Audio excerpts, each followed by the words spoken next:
Our guest today is Dr. William Choong, who is Senior Fellow at the Institute of Southeast Asian Studies in Singapore, where he is Managing Editor of the Institute's magazine, The Fulcrum. Dr. Choong was previously a Senior Fellow analyzing Asia-Pacific security at the International Institute for Strategic Studies, where he helped to run the yearly Shangri-La Dialogue. Dr. Choong's expertise involves territorial disputes in the Asia-Pacific, in particular the East China Sea and the South China Sea. He also studies major power relations in the Asia-Pacific, including Southeast Asia and the Korean Peninsula. His work also covers conventional and nuclear deterrence, as well as Japan's gradual evolution into a normal military power. Earlier in his career, Dr. Choong was a senior writer for Singapore's main English language newspaper, The Straits Times, where he was responsible for opinion pieces and editorials focusing on defense, diplomacy, and US policy in Asia. Dr. Choong earned his PhD on US-China deterrence at the Australian National University. I highly recommend his book on China-Japan relations. It's called The Ties That Divide: History, Honor, and Territory in Sino-Japanese Relations. And I also suggest following him on Twitter. His Twitter handle is @WillsChoong, and that is spelled @Mark, WILLSCHOONG. I'm pleased to have Dr. Choong with us. Dr. Choong, I've been meaning to meet you for some time now. I'm delighted to have you here. How are you? I'm fine, Pat. Thanks for taking the time and interviewing me from sunny California. Well, it's absolutely my pleasure. Wanted to start off by asking you about COVID in your neck of the woods. What is the latest with COVID in Singapore? I ask because I read a recent piece that the government is considering changing its policy on COVID over there, possibly considering opening up after vaccinating its population. I think there's debate going on the whether or not shutdowns are sustainable, and I just thought I'd ask for an update. Yeah, so thanks for asking. So both you and I, and God knows how many million people around the world are grappling with this COVID virus. But before I forget anything, I like to say that as a Singaporean, I'm really privileged and thankful, and I feel blessed that I'm actually in Singapore. And just to go off on a bit of a tangent, in Singapore, we host hundreds of thousands of foreign workers who are working as, kind of the jobs that Singaporeans don't want to do, like construction and cleaning and, repairing the roads and stuff that is very important. And last year, at the peak of the COVID pandemic in about March or May in 2020, a lot of them fell sick, came down with COVID, and they were housed in this, what you call workers' dormitories in remote parts of Singapore. And it was becoming a real crisis because there were fears that the COVID that they were carrying could spread to the larger community. And I felt proud as a Singaporean when the Singapore Prime Minister Lee Hsien Loong came on national television, and basically he looked at the camera and he said that to the families of our foreign workers who are working in Singapore, families in South Asia, in India, in Bangladesh, I want to tell these families that for a country that is hosting your sons, your fathers, your brothers, we will pull out all the stops to look after your sons, your fathers, and your brothers who are working for us in Singapore. And I think I felt proud that in Singapore, I mean, if there's any place that you want to get COVID, of course, nobody wants to get COVID. Singapore is a good place to have COVID, and in quotation marks. Again, I said nobody wants to get COVID, but because of the sheer care that you get. And even, you know, with the recent outbreak that we're seeing in India, which is really painful and it's really heartbreaking, you know, we are blessed in the sense that in Singapore, if you do come down with COVID, you will be assured that you will have a hospital bed and you will have world-class medical care and you will get enough oxygen if you actually need it. And so that's just one point that I'd like to make. But to answer your question, Ted, so I think the government has been kind of been on a learning curve, and I'm glad to see that we are coming around that. So if you remember, when COVID started in Singapore in about March, April 2020, we went into a lockdown. Or in the Singapore way of saying lockdown was, we call it a circuit breaker, as in we want to break the circuits so that we can restart the circuits again. And everybody was basically isolated and confined to their homes for about 30 days. And that drove everybody nuts, right? Because you can't go out, you can't do anything except for grocery shopping and the essentials. So that was what you call a blunt instrument, right? We wanted to cut the chain of transmissions.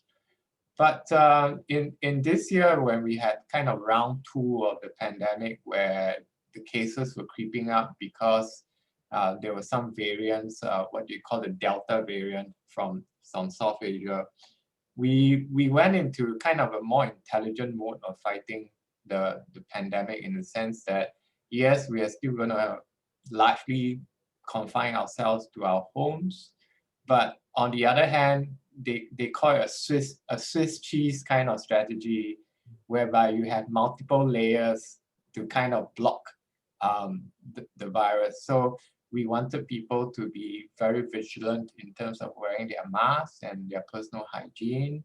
We did testing, we did routine testing of essential workers on the front line. And of course, we ramped up vaccinations, not only in our frontline workers who were doing healthcare and people working at the airport, but we also kind of make sure that the general population started to get the vaccines. And I think it was really far-sighted of our government to be able to secure, the 2 lines of mRNA vaccines, the Pfizer one and the Moderna one.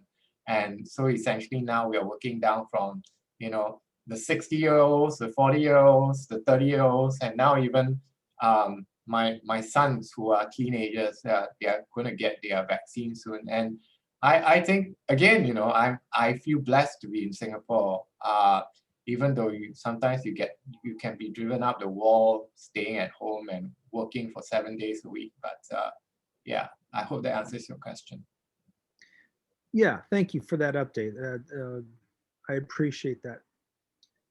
On the world stage, a question about recent events. What did the recent G7 summit mean for Asia? And also, what can you tell us about what the recently completed NATO summit meant for Asia? Well, that's a great question, Ted. You see, there's a proverb that we use in Southeast Asia. Let me give you the short answer, and then I'll give you the long answer. The short answer is that Southeast Asia, or Asia writ large, we are bearing the brunt of the geopolitical rivalry between the US and China. And the kind of the readout that we get from the G7 summit, as well as the NATO kind of statement, was that it singled out China as, an existential threat to kind of security and stability across the world, and in particular the Indo-Pacific, or the Asia-Pacific, as you would call it. So there is a proverb in Southeast Asia that when 2 elephants go to war, the grass underfoot gets trampled.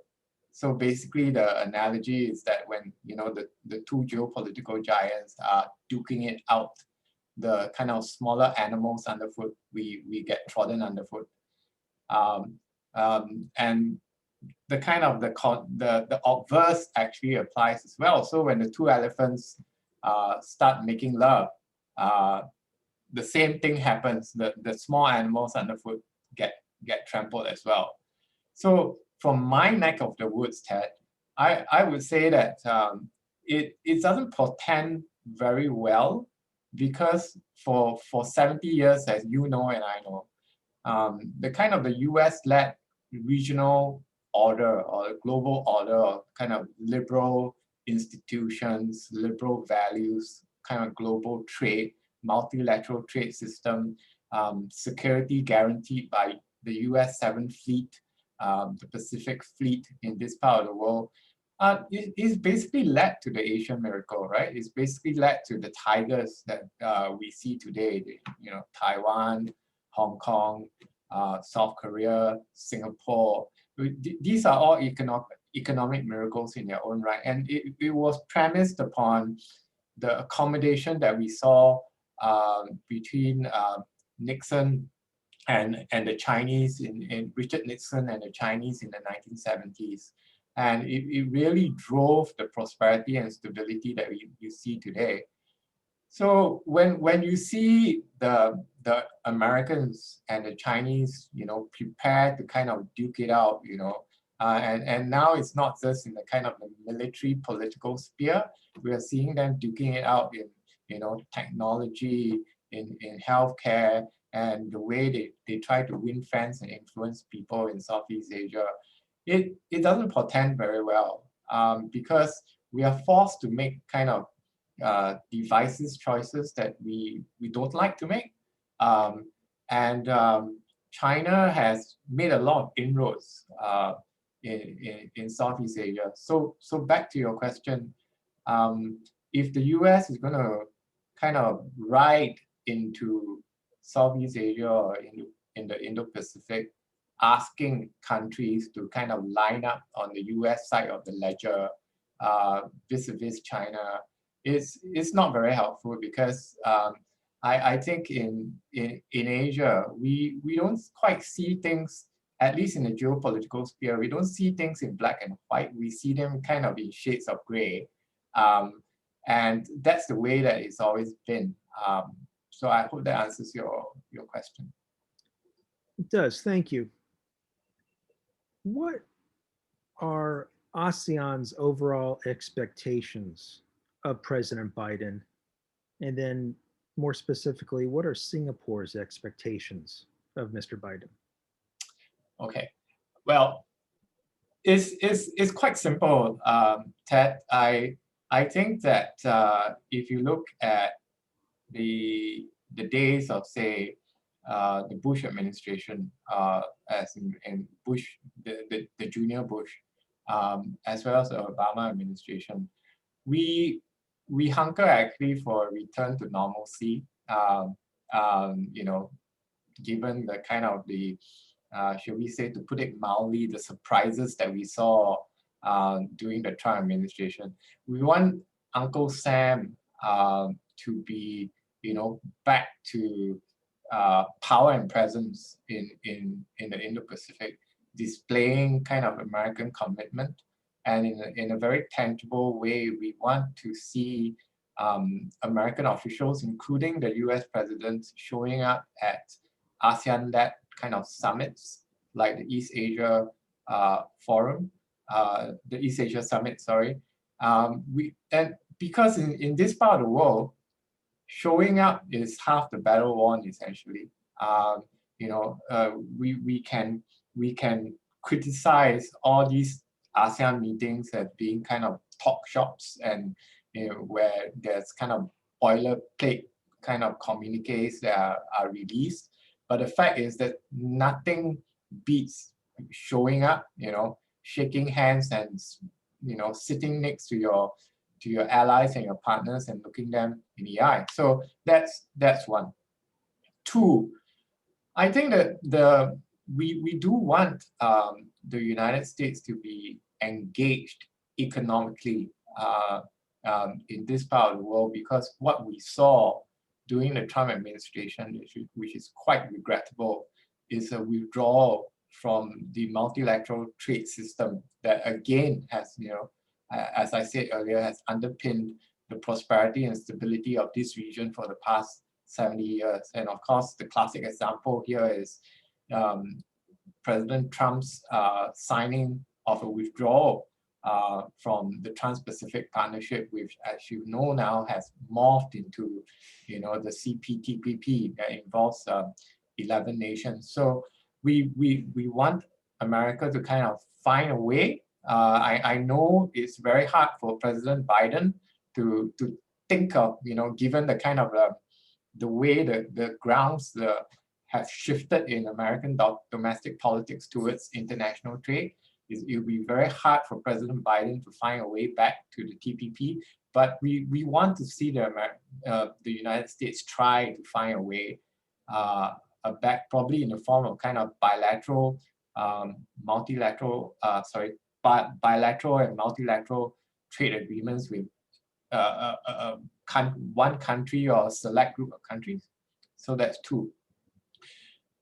The third point I like to see is that we want to see Americans engaged with individual Asia-Pacific countries, in particular Southeast Asia. And why do I say that? I say that because China gets it.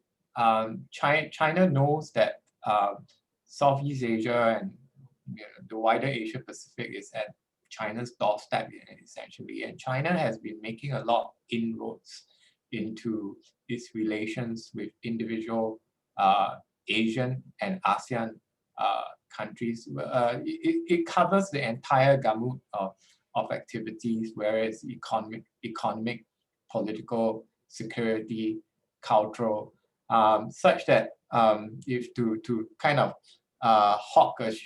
to make a shameless self-plug here, in January 2021, my institute released the State of Southeast Asia survey, and we interviewed 1,032 respondents from across Southeast Asia, and these are officials and scholars and journalists and business people. And the conclusion was that 70% of the respondents, they do acknowledge China as the most important political and strategic power in Southeast Asia. And that's quite a revelation, because for the longest time, we all thought that Uncle Sam, we all thought that the United States was the, Prime Minister Perez, the number one kind of political and security power in Southeast Asia. But the survey kind of has turned things on their head. And so my point is, we really want to see Uncle Sam return to that traditional position, because with China's making inroads into kind of relations with individual ASEAN countries and Asian countries, China making inroads into ASEAN, reading ASEAN and really understanding how ASEAN works, and being able to kind of influence some ASEAN member states to kind of move on issues that matter to China and to the Chinese national interest.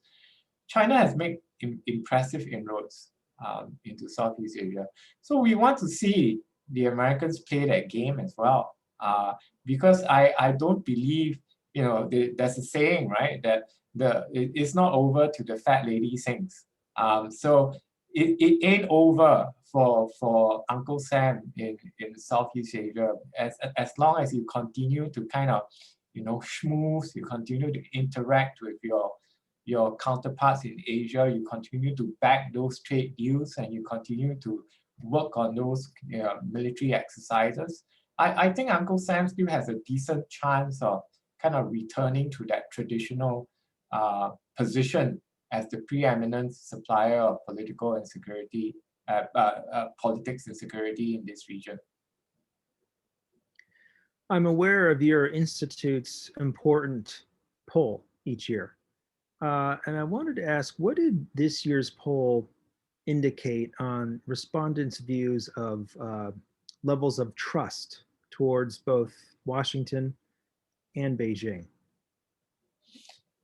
Yeah, so the I think the word that was used in the survey was not quite trust, but kind of the obverse, as in concern, unless I've read I didn't read the survey correctly. So back to my point that about 70% of the respondents felt that China was a preeminent supplier of kind of politics and security.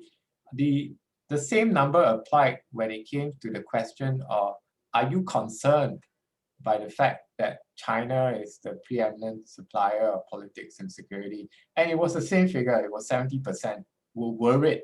So it's kind of like, I don't want to have my cake and I don't want to eat it at the same time. We should, I'm sorry for messing the analogy up, but you know what I mean. They both welcome China as kind of a preeminent power, but they were worried about China at the same time. And so the obverse the kind of applies to the United States as well. So even though the United States wasn't deemed to be the most important political and security power in the region, about those levels, about 70-80%, I can't really remember the number, they actually want Uncle Sam to be part of this region and to play a greater role. So in fact, towards the end of the survey, and I can't remember the numbers because there's just so many numbers, but the general consensus was that the survey was kind of taken in late 2020, and that by the time that people were filling up the survey forms, we already knew that President Biden was going to be the next president. So the question was, the kind of consensus was they really were expecting, the US to kind of come back to be a kind of a normal America again in this part of the world. So the expectations were actually running quite high on the incoming Biden administration at that time to really up its game in the region. In recent years, ties have strengthened between the members of the Quad, which is that four-country grouping devoted to freedom of navigation in the Indo-Pacific's waters, and which also serves or is intended to serve as a counterweight to growing Chinese influence. What is Southeast Asia's view of the Quad? That's an excellent question, and thanks for broaching a kind of a topic that's really close to my heart. That so again, kind of the comment I made earlier about Asians or Southeast Asians refusing to kind of dwell in the dialectics between black and white. Asians prefer to dwell in shades of gray. They are neither black nor white. So I think the same applies to the Quad. If you remember the history of the Quad, it was conceived about 2005 between four major powers: Australia, Japan, India, and the United States. And it kind of died a premature death in 2007 when it raised China's hackles and Australia withdrew from the Quad. That was 2007. Subsequent to 2007, given the kind of assertive behavior that we've witnessed China make in the past 13 or 14 years or so in the South China Sea, the East China Sea, vis-a-vis India and the Himalayas, there's been kind of a renewed energy to actually getting the Quad together. And the problem with the Quad actually is that it brings a lot of really interesting and useful things to the table, like you mentioned, kind of an emphasis on values. We kind of like, I think they've been careful not to use the word liberal democracies or liberal values because, in this part of the world, those words do not have the same mileage as they do in Europe or the United States, but they use terms like good governance, adherence to international law, no recourse to the use or threat of force, freedom of navigation, which are kind of motherhood and apple pie statements, right? Nobody will disagree with these statements in principle. The problem is in practice, the fact that the Quad is the Quad involves the United States, two formal military allies of the United States, Australia and Japan, and India, which for a long time has been non-aligned, but is increasingly aligning itself to the United States and its allies at the moment. The Quad reads like raising a red flag to the Chinese bull, in the sense that the Quad is seen as a counter to China. So that's why it draws up a kind of conundrum for a lot of countries in Southeast Asia and across the wider Asia Pacific. Because if, say, Malaysia or Indonesia or Thailand or even South Korea were to sign up for the Quad, it really affects the way that their relationship with Beijing is handled. And we can see this now with the Moon administration in the Republic of Korea. So as you know, the ROK is a long-standing military ally of the United States, and they can't be closer despite the ruptions that we saw during the Trump administration. But South Korea is facing an existential dilemma of how they manage the whole issue of the Quad, the liberal international order, and how that applies to its relationship with China. So it's between the devil and the deep blue sea, right? If South Korea will not to sign up to the Quad, it shows it takes away some of the power and the momentum from the Quad. But if it does sign up to the Quad, it means severe repercussions as to its relationship with China, which is now South Korea's biggest trading partner. And the same dilemma is repeated for any country that you can think of in Southeast Asia, whether it's Singapore, Thailand, Indonesia, or Malaysia. Earlier this year, Myanmar's military staged a coup, and that's led to violence and much disruption and suffering. What is ASEAN's policy now towards Myanmar post-coup? And another question to follow up on that, what does ASEAN want Washington's policy towards Myanmar to be? I think it's the same answer applies to both questions, Ted. If you look at the 5-point consensus that was agreed on by all the ASEAN leaders at a meeting in Jakarta on the 24th of April, they want a kind of a stop to the violence, a return to dialogue. They want the appointment of a special envoy that's going to be appointed at any time soon, and that this envoy will go to Myanmar with his delegation to actually start talks with all the parties concerned. So those are the general principles. And I think as it applies to Washington, I think, of course, ASEAN would want Washington to kind of sign up to the same 5-point consensus that was agreed on the 24th of April. I think that if again, I'm not a Myanmar expert, but I do follow the topic. So there has been kind of quite a bit of angst in Southeast Asia at the moment because of a recent trip by the Bruneian second foreign minister, as well as the Secretary General of ASEAN, where they went to Myanmar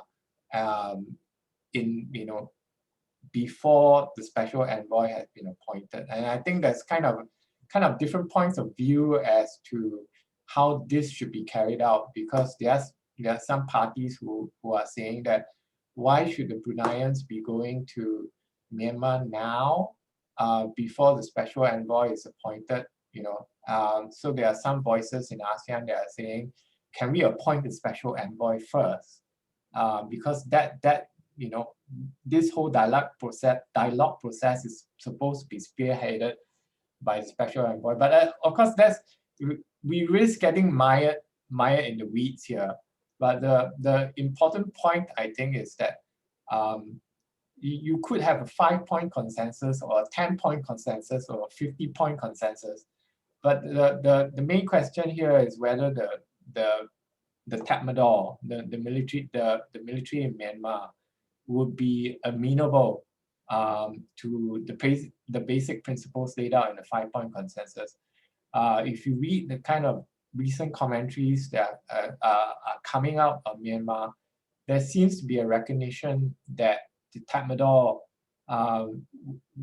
whereas they have accepted the 5-point consensus in principle, they said that Myanmar's kind of acceptance of the consensus is contingent on a return to stability in Myanmar. And I think if you follow the Tatmadaw closely enough, you kind of figure out what that means, right? They want to make sure that they have a semblance of normality and stability, and that really means difficult things for the Burmese people on the ground.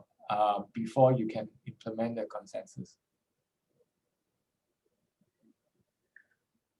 Shifting focus to US-China relations again. President Biden has instructed his intelligence community to look into the origins of COVID further, in particular examining the lab leak theory. Finding information is difficult. The Chinese have not allowed open access to the Wuhan Institute of Virology, the lab. But Dr. Choong, going forward, if there is a preponderance of the evidence that COVID originated from a leak at the lab in Wuhan, in your view, what is the best way to handle that issue? Because presumably it would become a major irritant, if not the principal focus of US-China relations. Yeah. And a big potential source of instability. What would be your suggestion as to how to manage that?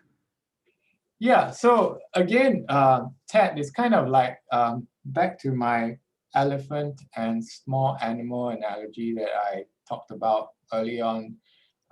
It's definitely important to kind of find out the origins of the coronavirus, because we are human beings, we are curious animals. We want to find out the origins, and of course I'm not a scientist, but it's important to find out whether it was a lab leak or whether it was kind of wild animals. But that said, I think in Southeast Asia at the moment,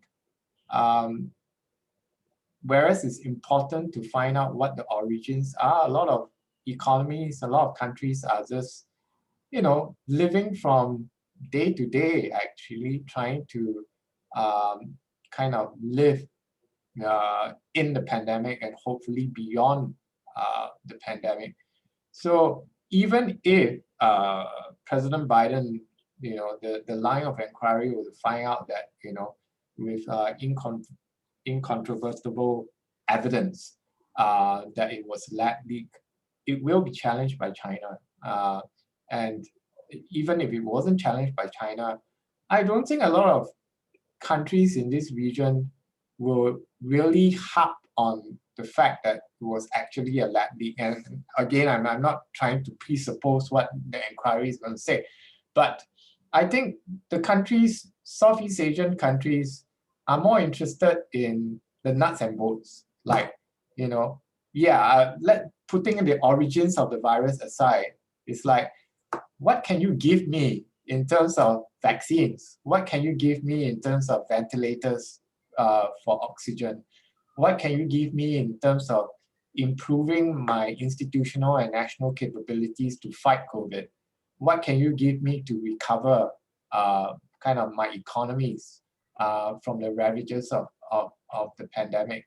So I think going back to, again, a topic that you raised early on in our interview, Ted, at the G7, it was promised that there will be 1 billion vaccines going out from the G7 to countries around the world. I think that is definitely a good start, especially in Southeast Asia, where many countries are still struggling to get enough supply, enough doses for their population. And I think if there's a way in which Uncle Sam could get an early win, an easy win in this part of the world, is on vaccines. Is a sure win if the Biden administration were to be able to dole it out in a regular fashion, reliable fashion, vaccines that have been scientifically proven to work. That will give you a leg up vis-a-vis the Chinese. In our remaining time, I'd like to ask you 2 questions. One about Taiwan, and then another separate question about food in Singapore. Okay. Throwing you a curveball, as we say here in the US. All right, sure, go ahead. Okay, so regarding Taiwan, we've seen in recent months a real pressure campaign of China towards Taiwan, sending regularly fighter aircraft and nuclear-capable bombers in Taiwan's airspace. Where do you see things heading with Taiwan, and how do you read China's current pressure campaign? Yeah, so Taiwan is not my kind of research area, but I follow it quite closely, and I visited Taiwan several times, talked to their officials there. I think compared to the Hu Jintao era, Xi Jinping is definitely running on a kind of hyper-nationalist kind of agenda. And, China being a kind of a major or great power, by 2049. The pressure on Taiwan is not going to let up. It's only the question is actually how more seriously will the pressure be applied in coming years? Because as you can see from Chinese documents and statements, there are a lot of hawks in China that are chomping at the bit to want to have a go at Taiwan, because they see that the longer that Taiwan exists as a de facto kind of sovereign, independent territory, the time for the PRC is actually running out. And that's why you are seeing a pressure campaign that you see in the skies as well as the seas. And I think just yesterday, there were about 28 PLA Air Force planes that were in Taiwanese airspace. And it's part of a very long and concerted pressure campaign.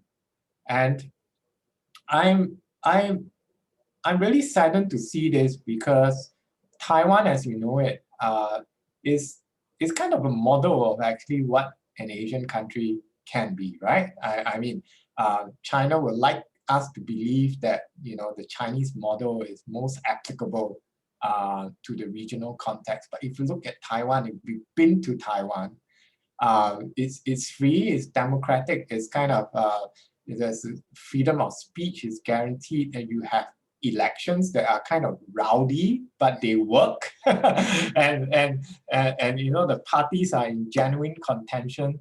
And so this whole theory about Asian people can't do democracies, or Asian people can't do capitalist systems, is kind of wrong. I mean, you can do it, and so in a sense, Taiwan is kind of a light on a hill as we know what a country can be. But I don't think that whatever the US can bring to the table, over time, I think the odds are in China's favor. Yeah. So I was making a point about Taiwan being that light on the hill and a kind of example of how it can be an Asian country can be an open society with democracy and a free economy. Um, so that that point is valid, but I think that over time, with what you see with the development of the PLA, that despite the kind of military preponderance of the United States in the Asia Pacific, over time we're going to see the odds stack increasingly in China's favor. And if you follow the American debates now, there's a kind of a debate between Pacific Command and kind of planners in the Pentagon. I think Pacific Command really wants to put ships closer to the Chinese coastline so that they are deployable and they are effective in the event of any contingencies. But the planners at the Pentagon want to put the ships further out from China's coastline because they are worried about whether they'll be vulnerable to China's interdiction and attack. So, but the fact remains that as you know, China basically churns out, I think, between the year 2013 and 2018, on a yearly basis, the Chinese Navy was churning out a navy that was equivalent to the size of a European country, you know, like France or Germany or Italy. So, you know, over time, we're going to see the odds increasingly in China's favor. So this doesn't look very good from my perspective. You know, we're not going to see the Taiwanese acknowledge that, you know, or even accept, you know, being part of that Greater China as Macau or Hong Kong is. And we're not going to see the Chinese give any quarter, you know, to the entire idea of Taiwanese independence because, you know, the Chinese people, including their young, and more importantly, their young, they do not accept a Taiwan that is not part of the PRC. So I worry about the Taiwan Straits crisis going forward.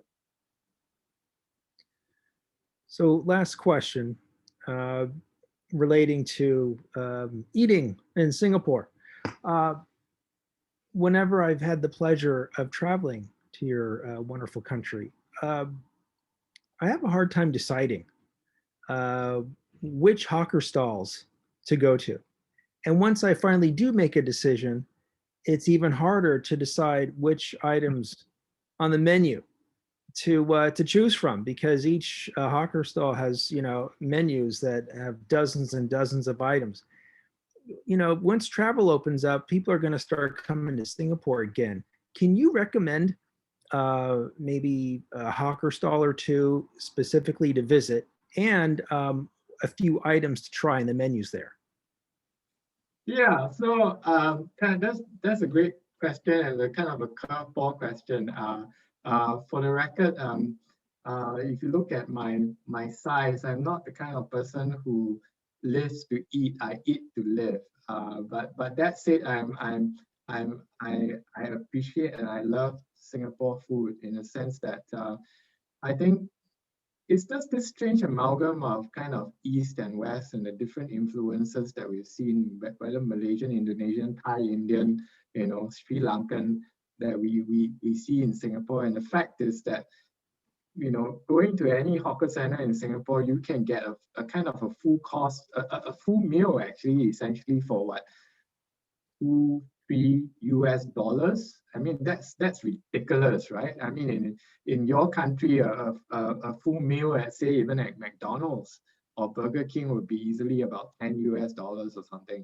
So it's ridiculous, the price that we have.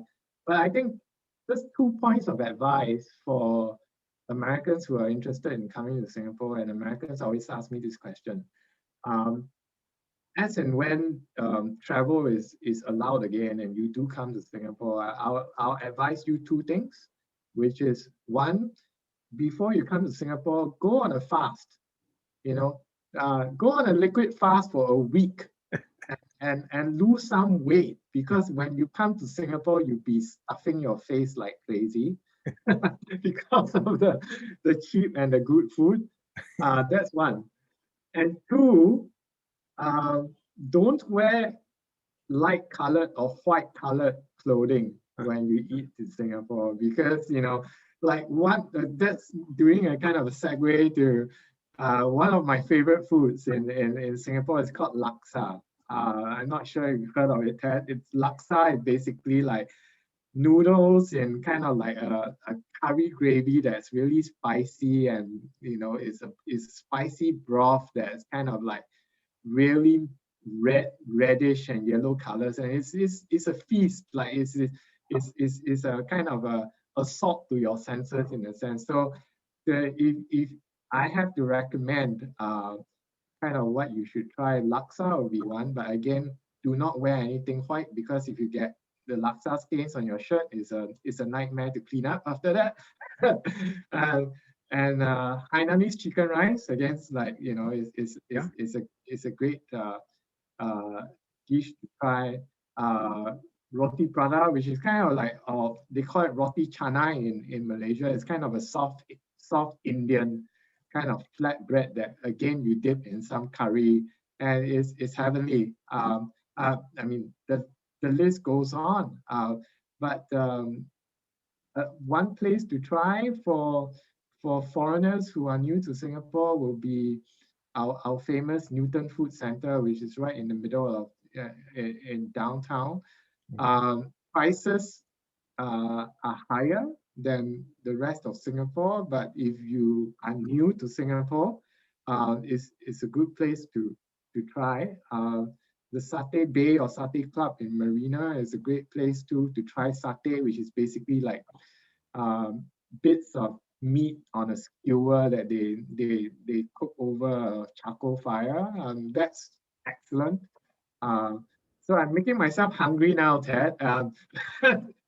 You get my drift. There's basically, if you live in Singapore, if you live every street corner will have a kind of food that the quality varies, the prices vary, but essentially you'll be spoiled for choice if you come to Singapore. Yeah. Dr. William Choong, those are excellent suggestions. I can't wait to visit and try each of those. So thank you. You've shared something for me to look forward to.